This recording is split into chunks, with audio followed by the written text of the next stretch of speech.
y'all. Let's give it up for Brian Harris, New Thought Messengers. Brian, I'll let you introduce the band here in a little bit. You want to do it now? Go ahead. Yeah, let's do it later. Let's do it now. Hey. Let's do it later. Hey, y'all. Exactly. Welcome to New Thought Center for Spiritual Living. I am practitioner Shelley Walker, and it is such a joy to be in community this day. Whether you're here in person or online, we are glad you are here. Hey, y'all stand if you choose, stand if you're able. We're going to sing with the great Lori Jones. Hey. Hey, y'all. If you want to sing with us, the lyrics on our website, just go to our homepage, click on the little button that says lyrics for Sundays, or we have this groovy song, right? This TV. Let's just sing, Brian. Right, I think we should. I see joy. I see peace. I see goodness surrounding me. I see love in every breath I breathe. I see God in everything. I see happiness. I see freedom. I see the beauty that lives in me. I see perfection in what life brings. I see God in everything. I feel joy. I feel peace. I feel beauty surrounding me. I feel the love in every breath I breathe. I feel God in everything. I feel happiness. I feel freedom. I feel the beauty that lives in me. I feel perfection in what life brings. I feel God in everything. I know peace. I know goodness surrounding me. I know love in every breath I breathe. I know God in everything. I know happiness. I know freedom. I know the beauty that lives in me. I know perfection in what life brings. I know God in everything. I know God in everything.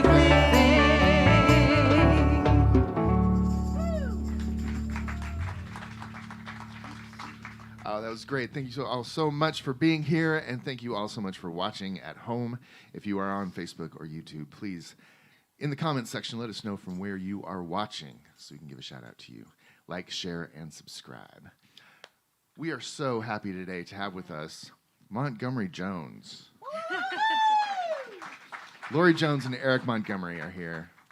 And I'm also really thrilled to have back with us on the bass this morning, Leah Hinchcliffe. It has been a very long time, and we are so happy to have you back with us. Oh, good to see you. 2, 3, 4. All right, y'all.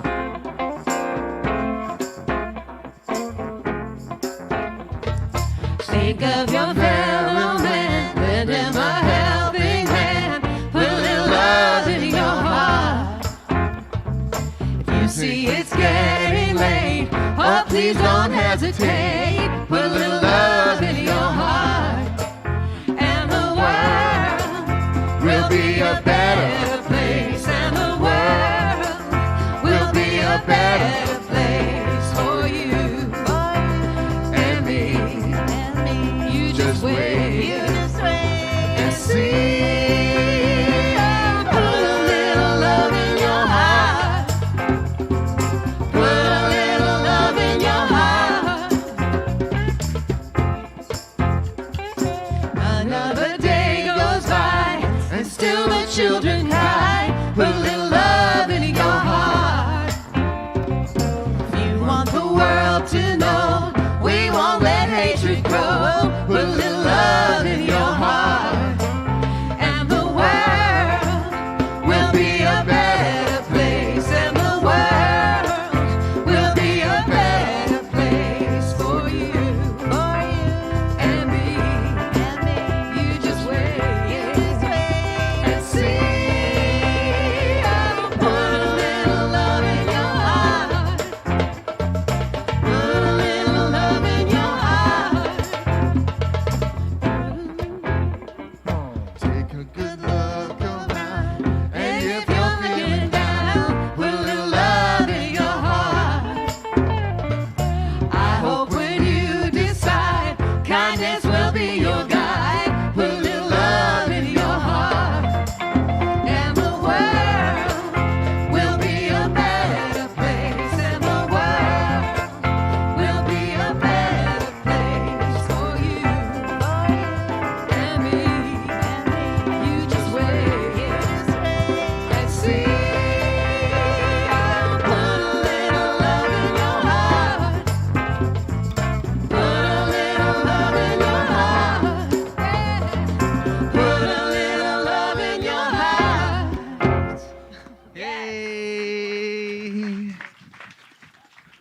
What is up, everybody? My name is Reverend Masando. I'm the associate minister here. Welcome to everybody that's joining us in the outdoor sanctuary. See, some of you got your blankies going on for your legs. Keeping warm out here. The sun is poking out, though. We are being blessed right now. And, of course, thank you all for joining us online, whether you're here local and you're just staying cozy or you're from somewhere that's not here local to Oregon. Thank you so much for joining us today. So this is the time in our service where we acknowledge that we are on the ancestral land of the Kalapuya people. We affirm indigenous history, experiences, and sovereignty. And so now we're going to say goodbye to our teens who are doing amazing spiritual work together. Thank you all so much to the teens and the teen advisors for the work that you're doing. And if you're new here, or if you're a first-time guest, please know that we are an inclusive, progressive, and compassionate community that is dedicated to spirit-led social action and helping to make the world a better place. Please know that all people, all faith paths are welcome here, and not only are you welcome, but we have mindfully and thoughtfully created a place just for you, exactly as you are on this day. So if you want more info about who we are and what we're about and what's going on here and how you can maybe get more involved, we have a welcome table at the back here that you can check out at the end of the service. And of course, you can always check out our website online at newthoughtscsl.org. So for now, I invite you all just to sit back, relax, take a breath to allow yourself to be so deeply present here. And I'll invite practitioner Shelley to come up for our opening blessing. Thank you, Reverend Masando. I'd like to invite you to take a moment to anchor into your body, to anchor into whatever space you are in, to anchor into your heart, to anchor into the recognition that there is one life, one love everywhere present. It goes by many names. But it is beyond name, it is beyond thinking, it is beyond time, for it is everything. I call it God, I call it Spirit, I call it holy, holy love. And I know that right where I am, this power is, this love is, this grace resides. And just as this is true of me, it's true of each one. There is one infinite, holy love everywhere present, right where we are. How good it is to be in a community that remembers this truth this day.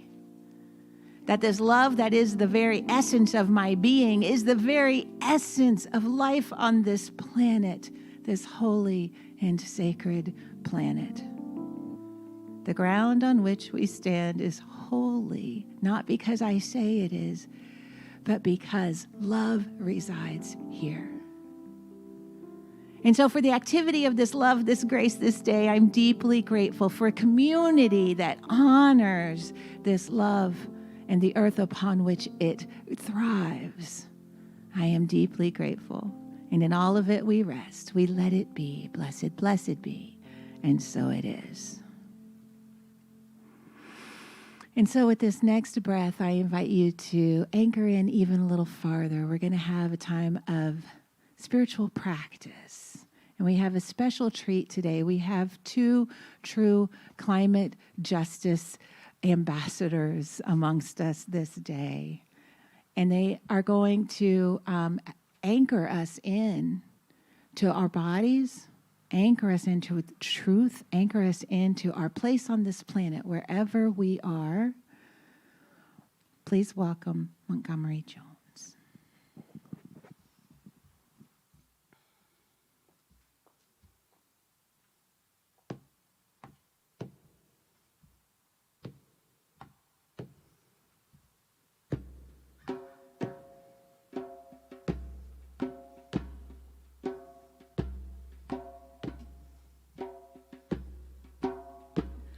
I am home, home, home, in my heart, in my heart.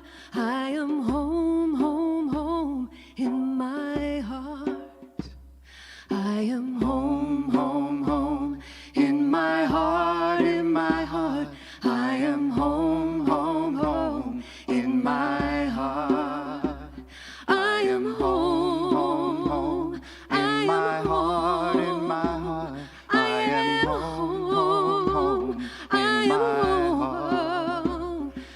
am home. I am home.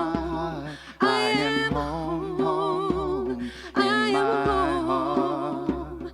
I am free, free, free in my soul, in my soul. I am free, free, free in my soul. I am free, free, free in my soul, in my soul. I am free, free, free in my soul. I am free, free in my soul, in my soul. I am free, free, free in my soul. I am free, free, free in my soul, in my soul. I am free, free, free. I am free. I am home, home, home. In my heart, in my heart. I am home, home, home. In my heart. I am home, home, home. In my heart, in my heart. I am home, home, home.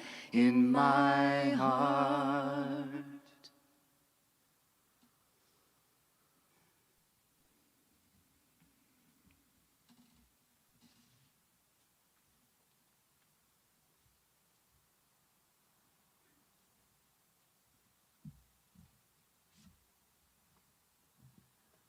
Thank you so much. That was lovely. Once again, Montgomery Jones.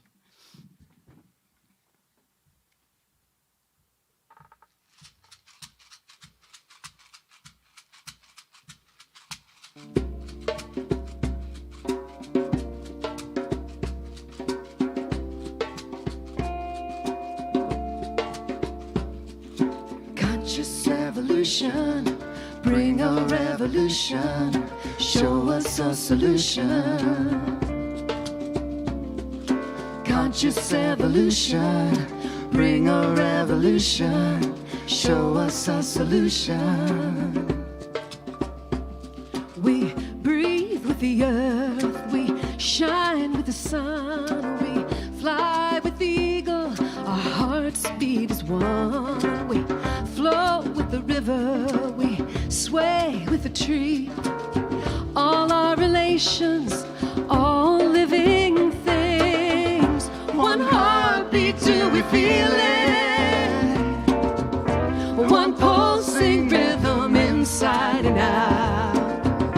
One cry for love's revealing. You, me, land and sea. Conscious evolution, bring a revolution, show us a solution. Conscious evolution, bring a revolution, show us a solution. We dance neath the moon, we sing to the sky, we bow to the ocean, one with the tide. We stand on the mountain, we drink from one stream. All our relations, all living things, one heartbeat, do we feel it? One pulsing rhythm inside and out. One cry for love's revealing. You, me, land and sea. One heartbeat, do we feel it? One pulsing rhythm inside and out. One cry for love's revealing. You, me, land and sea. Conscious evolution, bring a revolution, show us a solution. Conscious evolution, bring a revolution, show us a solution. Conscious evolution, bring a revolution, show us a solution.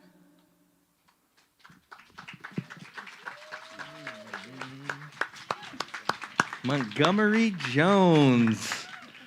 Thank you all for being here. Eric Montgomery is actually part of our Earth Action team who has a table here. We have this amazing small group ministry that has been doing climate justice for a while now. And so I'm just starting to get to know them as we're starting to come back together again, and they are up to amazing work. So if you all are interested in joining our efforts and what we're up to here, you can go to our website, newthoughtcsl.org, and sign up for our newsletter, or you can go sign up right after service if you're here present and get involved. It feels so good to do something and to join with others in this amazing call for climate justice, which is what we're talking about in this series, part 2 of this series on spirituality and climate justice. Big thanks to Reverend Shannon, who started our series last week, really talking about this power of hope. I found myself really leaning into that this past week and finding it to be just this really good medicine for my soul in so many different ways. I really love that we're utilizing this book, Hope Matters, by Ellen Kelsey, for this series, just because this idea of hope just feels so deeply relevant to this time we're living in. I have to say, y'all, like, hope feels like a superpower these days. It's like something I feel like we're all being called to cultivate and discover within a little bit more, because, hey, fam, let's be real. Let's name it. It's been a very intense couple of years, right? And I know we're in this really interesting time where it feels kind of like we're at mile 22 of a 26-mile marathon. Like, we have gone a far way, but we still have a little ways to go. Like, not that I actually know what running a marathon is actually like. I'm not much of a like, I've never understood like just running.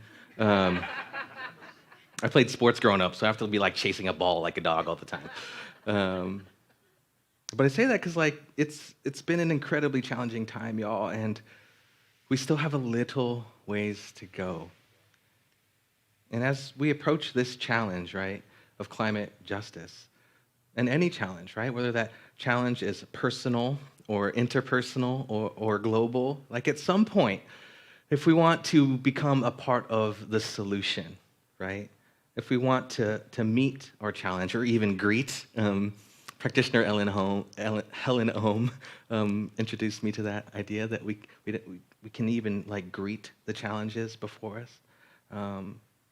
We're going to have to do so in a way that cultivates this idea and this feeling and this experience of hope. At some point, we're going to have to allow hope to enter our being, to help us create a vision for the future that brings us out of any feeling of like apathy or overwhelm or despair, or like taking our frustration and projecting that onto others, or just seething with anger, right? Like, if we're to move forward in a grounded way, with like this steady action that I know is what is required for so many things, like we're gonna have to lean into this idea of hope a little bit more and actually like utilize it as a spiritual practice. And so as we're continuing this series, as we're talking about hope, it reminded me of this passage by Dr. Ernest Holmes, who gave this talk on his radio program called This Thing Called Life.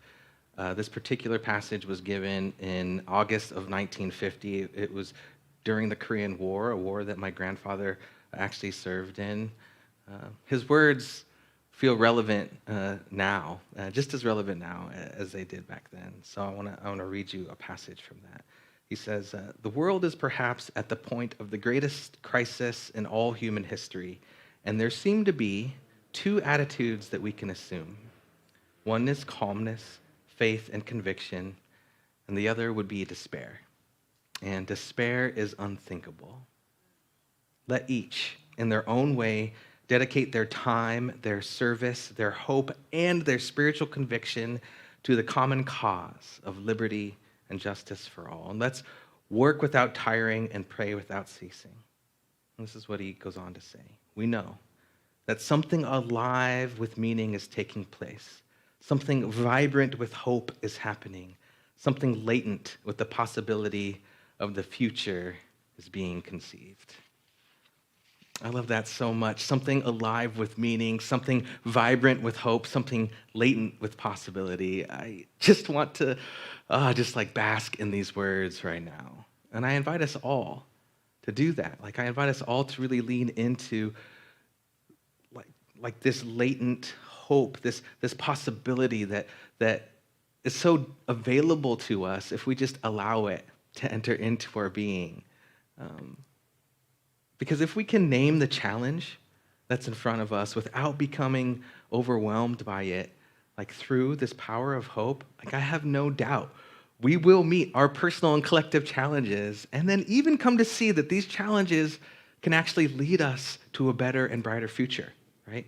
Like a future that we can actually feel proud of being a part of and that we did a small part in helping to create.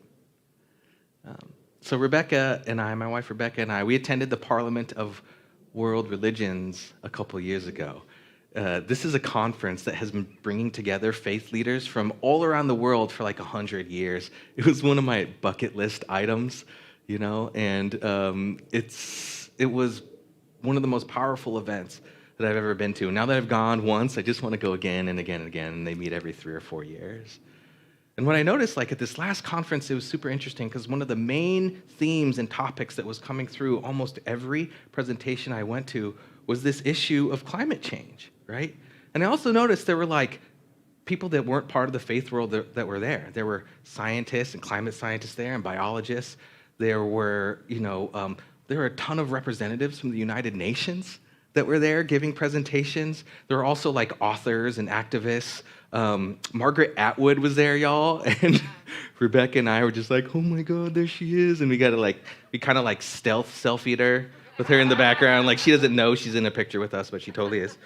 But it was amazing to see this wide, array of representatives there. And, when you went to some of these presentations, these scientists came to us recognizing like, yeah, it's probably kind of weird that we're here. You may ask like what we're doing here. And what they came to realize is like all of the work that they are doing, all of the science that they are discovering, just presenting that data isn't enough. That they realized that like they needed to come together with people in the world that can help influence culture and that can help that kind of transformation happen. There's this Gus Spieth, who is the former dean of the School of Forestry and Environmental Studies at Yale. He's been widely attributed to saying these words that I think really captured what these scientists were saying to us. He said, I used to think that the top environmental problems were biodiversity loss, ecosystem collapse, and climate change. I thought that 30 years of good science could address these problems. I was wrong. The top environmental problems are selfishness, greed, and apathy. And to deal with these, we need a cultural and spiritual transformation. And we scientists don't know how to do that. I'm so struck by this statement, right?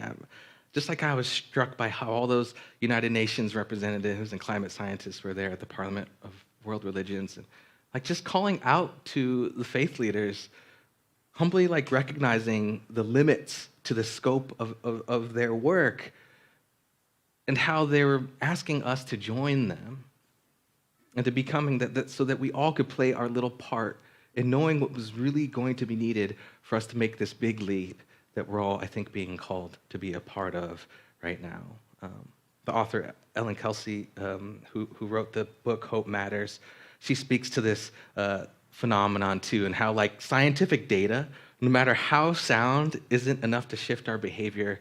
In fact, it's much more, like as humans, we are much more influenced by our relationships and the people in our direct circles that have an influence on us. She says, in our hyper-connected world, we see what our friends and other people we relate to are doing.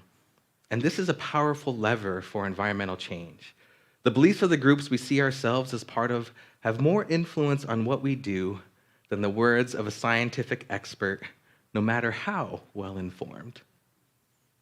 If Facebook and Twitter has taught me anything, it's that often like sound science and peer-reviewed research can be totally ineffective. Has anyone else experienced this? Like, I'm no longer sharing articles anymore, thinking that like that will be the thing that like changes whatever this person's mind on any subject, right? Like, that's not going to do anything. It actually may even drive a wedge between us a little bit more. So like, I'm not doing that anymore. I'm not trying to prove you wrong with all of these articles, no matter how sound they are.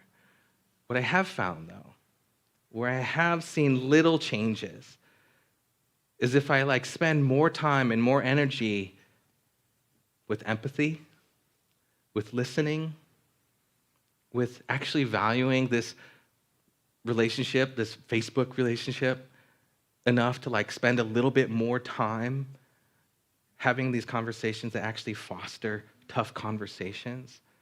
It seems to matter much more than all of the facts that maybe drive me, but maybe aren't the same facts that someone else may be being exposed to, right? So when I think about the context of all this, y'all, it feels like we're all like being called to a deeper spiritual identity right now.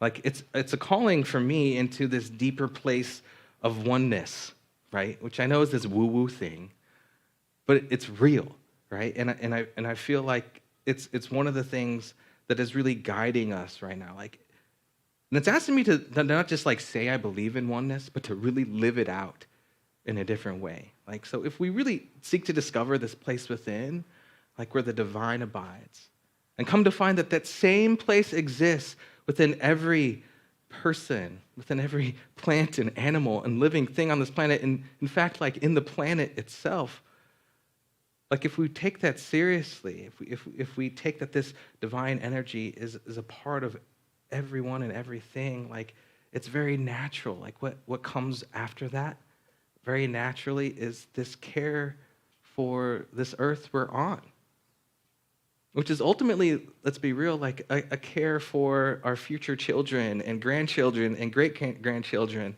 for the animals and species that are going extinct, for the most vulnerable among us, right? Which we know social justice and environmental justice are also meeting right now, because we know that the people that will be the most impacted, and are already being the most impacted by climate justice, or by climate change, rather, are the ones that are most vulnerable already, right? So you can't separate social justice and environmental justice. It's all connected. It's all interrelated. And in fact, it's bringing some of those things to the fore even more. All of the inequities are going to be shown to us even more, right? So what this points to for me is this truth of the interconnectedness of all things, right? And that's this concept that I actually first learned about when I was studying Buddhism in college. Sharon Salzberg, who's a Buddhist teacher that I follow, and that I actually got to meet and hang out with when I was living at the Shambhala Mountain Center in Red Feather Lakes, Colorado, she says these words about the interconnectedness of all things. She says, in the Buddhist tradition, bodhisattvas are those who, aspiring to enlightenment, make a resolve. They say, I vow to attain full enlightenment for the sake of all sentient beings. That is a pretty incredible vow. It means that we recognize our own liberation is intertwined with the liberation of all beings, without exception. It means that rather than seeing other beings as adversaries, we must see them as colleagues in this endeavor of freedom. Rather than viewing others with fear or contempt, which arises from a belief in separation, we see them as part of who we selves are. Seeing the truth of this fundamental interconnectedness is what is known as in the Eightfold Path as right view. The right view. Sociologist Brene Brown, who also has a deep spiritual life of her own, also talks about how spirituality is actually defined by interconnection, right? Spirituality is defined by interconnection. And she even takes it a step further by recognizing that this interconnection is in fact like inextricable. And when you look at that word inextricable, it simply means impossible to separate impossible to escape from. It's a bold statement, right? Yet there's a part of me that recognizes its truth. Like, even though we humans, we love to feel like we can just separate ourselves, sort ourselves, divide ourselves up into us and them, right? Into those who are with us and those who are against us, and to those who matter and to those who maybe don't. When it comes down to it, right? Like, the truth is that we are all connected. We all share the same planet, whether we like it or not. So for Brene Brown, like, it's this feeling of disconnection. It's this experience of disconnection that is at the core of what's going on. And if we value, like, our spiritual health, if we really care about our spiritual identity, like, we have to courageously find our way back to one another. Like, that's where we're being called. So this is what she says. This is from her book. I think this is from Braving the Wilderness. She says, when I look through the 200,000 plus pieces of data my team and I have collected over the past 15 years, I can only conclude that our world is in a collective spiritual crisis. This is especially true if you think about that core definition of spirituality from my last book, The Gifts of Imperfection. She says, spirituality is recognizing and celebrating that we are all inextricably connected to each other by a power greater than all of us, and that our connection to that power and to one another is grounded in love and compassion. She goes on to say, right now, we are neither recognizing nor celebrating our inextricable connection. We are divided from others in almost every areas of our life. We're not showing up with one another in a way that acknowledges our connection. Cynicism and distrust have a stranglehold on our hearts. Addressing this crisis will require a tremendous amount of courage. Courage. Spirituality is recognizing that we're all inextricably connected by a power greater than us. And the way that we come back to experiencing this connection to that power, like our access point to that and to each other, is through this idea of love and compassion, right? And if we're going to do that, like if we're going to find our way back to each other, it's going to take some courage, right? Which is something that Reverend Shannon spoke to last week. And I love how she said this. She says, it takes courage to forgive others. It takes courage to forgive ourselves. It takes courage to love another human being no matter what. It takes courage to be present and to stay with our feelings and to stay present to them without numbing or checking out. That takes courage. So courage and hope, like love and compassion, these are the things I feel like are being called forth from us right now. It feels like right now, this is what I'm here to experience. Are these things. Can you all feel that a little bit too? Like, I can feel this in my bones. I can feel like these are the things that we are being called into experiencing right now. And I can feel like when I'm connected to something greater than myself as well, like something within me awakens. Something within me comes alive, right? Like when I give myself to that inextricable connection, like when I really give myself to that, and it often comes through love and compassion. When I begin to feel that connection, that inextricable connection to others, even to others I would rather not be inextricably connected with. Like when I feel that same connection is also present to the planet itself, to these amazing trees that surround us, to every living thing, to the heartbeat of the universe itself. Like I realize, like when I do that, that is a spiritual experience. Like that is the greatest definition of any spiritual experience I've ever had. Is just simply like that, wow, like I'm connected to everyone and everything throughout time. Past, present, and future. That is my deepest, most truest identity. That to me is the greatest expression of a spiritual experience that I think I have ever had, right? So when it comes to climate change, or moving towards climate justice, right? If we are deeply moving into our spiritual identity as one with all that is, it asks us to understand what the implications of that are, right? Because where I'm coming from right now, when I look out into the world, it seems like every challenge that we're going through now, y'all, every crisis that we are experiencing, as painful it is to look at, and even more painful to experience sometimes, it feels like it's directly pointing us back to this inextricable connection. Like global climate change, so many ways pointing us back to that inextricable connection. Heck, this global pandemic pointing us back to our inextricable connection. Like in plain sight, it's showing us how inextricably connected we all are. So, what do we do with this knowledge, this understanding? Helen Kelsey, in this last part of her book, she simply says, we must be a place of hope for others. So we have to lean into this shared identity a little bit and recognize that, as we create hope for ourselves, as we hold this place, we can bring others along with us, right? And we can do so from a place that allows action to then come from that, right? That knows that, hope is what is going to bring us forward. It's what's going to change behavior. It's not the fighting or destruction of another, right? And this is what she says. She says, over the past few decades, there has been a dramatic increase in the number of research studies exploring the role of emotions in behavior change. And what those studies reveal is that feelings of pride or compassion, or that you are a part of something meaningful, are much more likely to keep you engaged and change your behavior than if someone that is telling you there is no hope. Princeton University research demonstrates that emphasizing the pride people feel when they make an environmentally conscious decision is a better way to promote eco-friendly behavior than making people feel guilty for not living sustainably. Y'all, it turns out that in spirituality and in life, guilt is not very effective at producing transformation.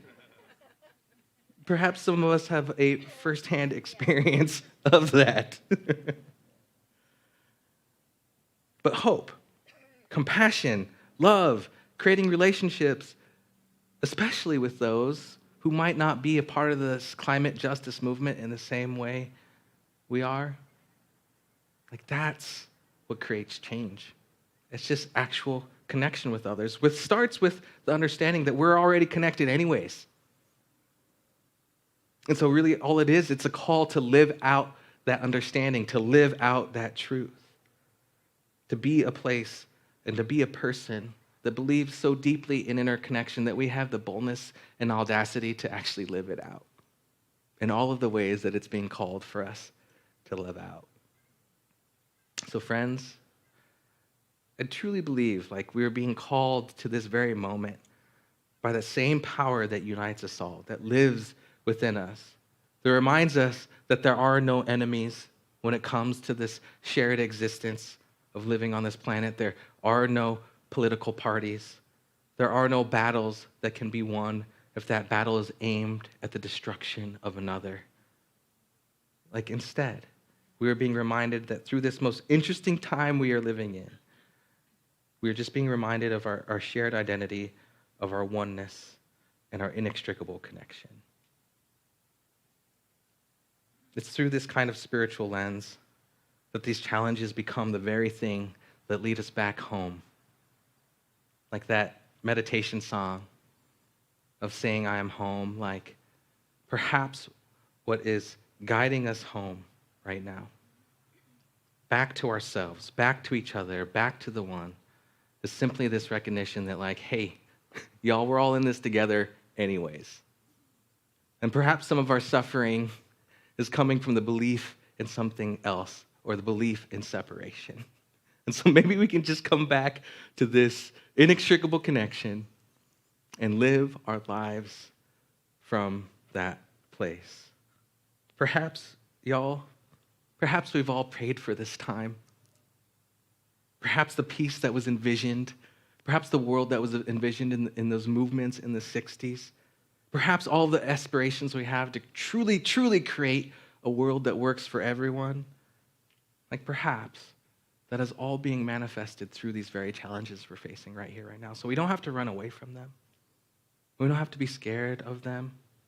We don't have to wish everything was different. We can simply meet, nay, we can actually greet these things that are before us, and know that like they're leading us somewhere. They're actually leading us back home, and they're leading us back to each other. So I want to close today with some words from indigenous climate activist Shu Tescadal Martinez. He gave these words to the United Nations General Assembly on Climate Change in June of 2015. He was just 15 years old at the time.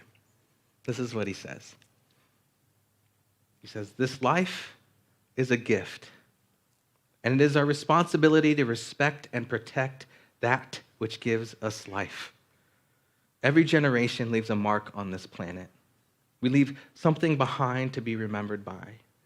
And we are at a tipping point right now, where we will either be remembered as the generation that destroyed the planet, as a generation that put profits before future, or as a generation that united to address the greatest issue of our time by changing our relationship with the earth. We're being called upon to use our courage, to use our innovation and our creativity and our passion to bring forth a new world. So in the light of this collapsing world that we see, what better time to be born than now? Or better time to be alive than now? Because this generation, we get to change the course of history. Humans have created the greatest crisis that we see on the planet, and the greater the challenge, the higher we will rise to overcome it."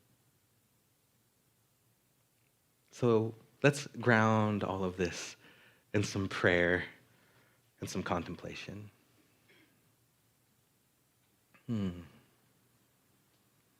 So as we simply take a deep breath, a cleansing breath in, allowing that breath to simply infuse light into every single one of our cells, as we allow that out-breath to literally cleanse us of any tension we may be experiencing, of any feeling of separation we may have,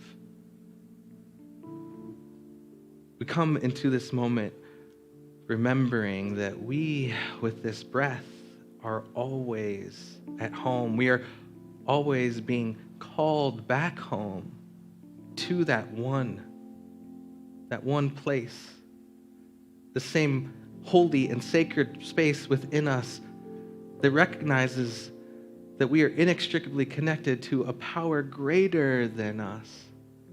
And through that connection to that power, we are connected to everyone and everything. How good it is to simply feel the truth of this and to know that through that we can never be alone, that we are not ever isolated beings on this planet. We are part of this living, breathing ecosystem of life. We get to be a person that not only recognizes this, but lives a life that is a reflection of this truth. And every time we feel fear or anger or anything that leads us to separation from ourselves, from the divine, or from one another, we can always, with this breath, simply come back to the truest truth. And so what I know is that every challenge we are facing individually and collectively, that those challenges are leading us forward into a deeper remembrance of this truth. That every conflict that we've experienced is simply an opportunity to come back together. So that forgiveness is always possible. So that love is always being called forth. And there's nothing that has ever come before that we can't come back to and come back into the presence of the divine right here and right now. And so I know that this is exactly where we are being guided, and that we are protected every step of the way when we remember how inextricably connected we are. So I give thanks for this time. I give thanks for being alive.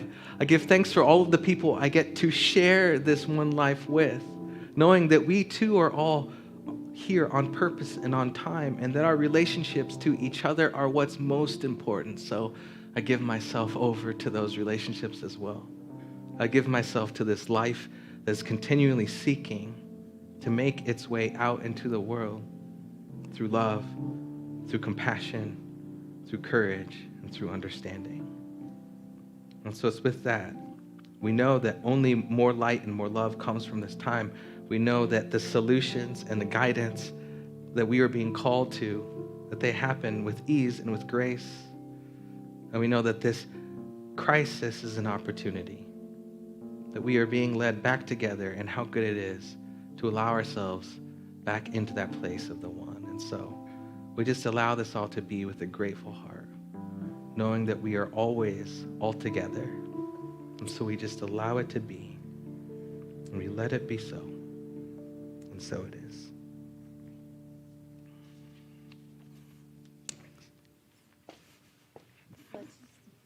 Let's thank Reverend Masando for a powerful, powerful message.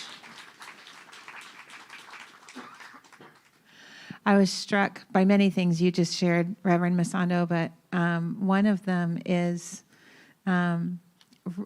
several months ago, I came to Reverend Shannon in pain over a justice situation in our world, and she said, the reason that we do what we do is because this is the place where the healing happens. And to hear you teach that in such a powerful way is very meaningful to me. Thank you, Reverend Masando Hiraoka. This is our time for conscious giving, y'all. This is the place where the healing happens. This is the place where we remember the truth, we embody the truth, and then we are able to take it out into the world, into our families, into our workplaces. And we rely on your financial gifts to be able to do that. So whatever is yours to give this day, I thank you for being a part of that is bringing the light back into this world. It is so very, very good. There are lots of ways you can contribute. You can text to give at 503-966-3236. You can give online at newthoughtcsl.org/give. We have these adorable buckets. If you're here in person, you want to drop a check or some cash there. Our greeters will pick that up. But however you give, whatever you give, thank you on behalf of this ministry. Let's pour a blessing on this offering together. From the love of pure spirit within me, I bless this gift. I send it forth to heal and bless and prosper. It does good work in the world and returns to me multiplied abundantly. And so it is. And so it is. Lori Jones, hit us with a song.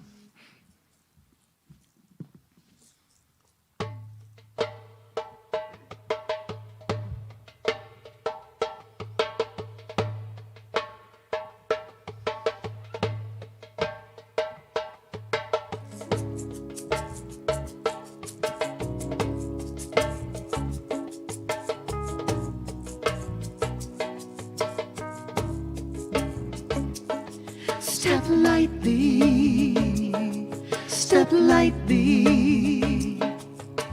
Bodies don't last forever, but our footprints do. Step lightly. Step lightly.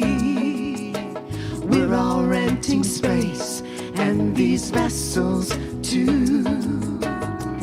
Feet planted in the earth, just enough to feel its worth. Listening to hear its call, honoring the long haul.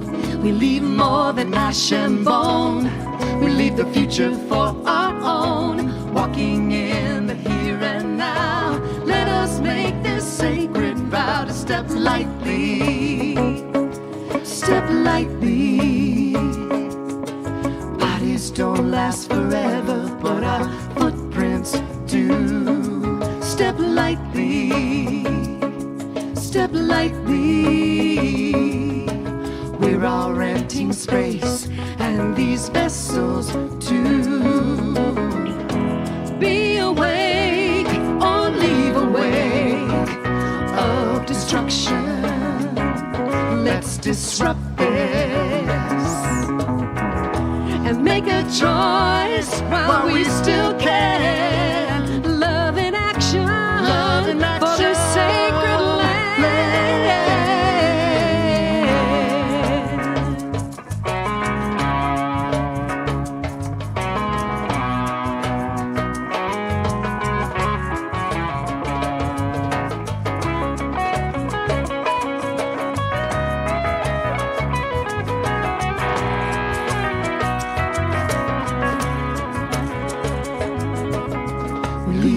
more than ash and bone. We leave the future for our own, walking in the here and now. Let us make this sacred vow to step lightly, to step lightly. Bodies don't last forever, but our footprints do. Step lightly, step lightly. We're all renting space, and these vessels too. Step lightly, step lightly.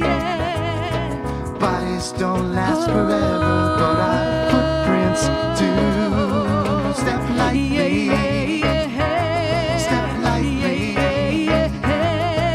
We're all renting space, and these vessels too. Step lightly, step lightly.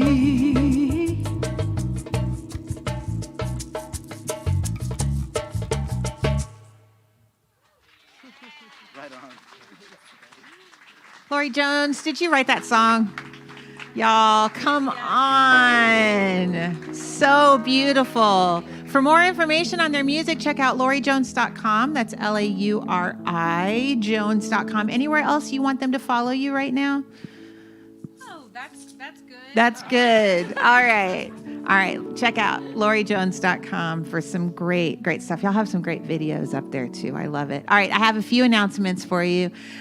We have some exciting news for those of you who are local and those of you who visit us. We are making plans for moving back into our sanctuary next month. Yay! Of course, safety has always been and will continue to be our top priority. So we have a community meeting next Sunday.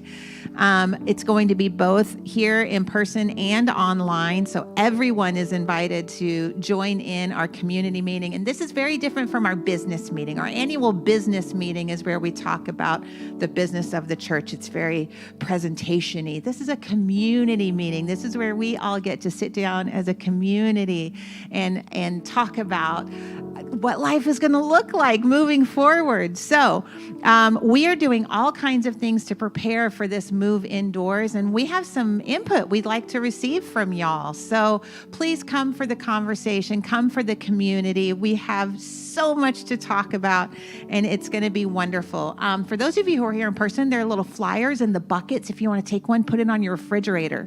Remember back when we used to do that, when we did stuff in person and we would put stuff on our refrigerators?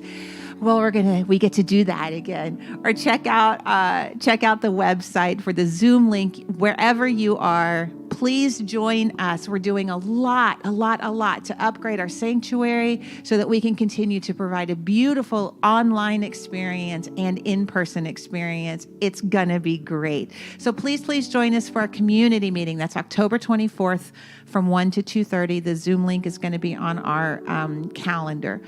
Y'all make sure to visit if you're in person. The Earth Action Team has a table back here. Sign up for their newsletter. Give them a chat. See what you can do to contribute to climate justice for our planet.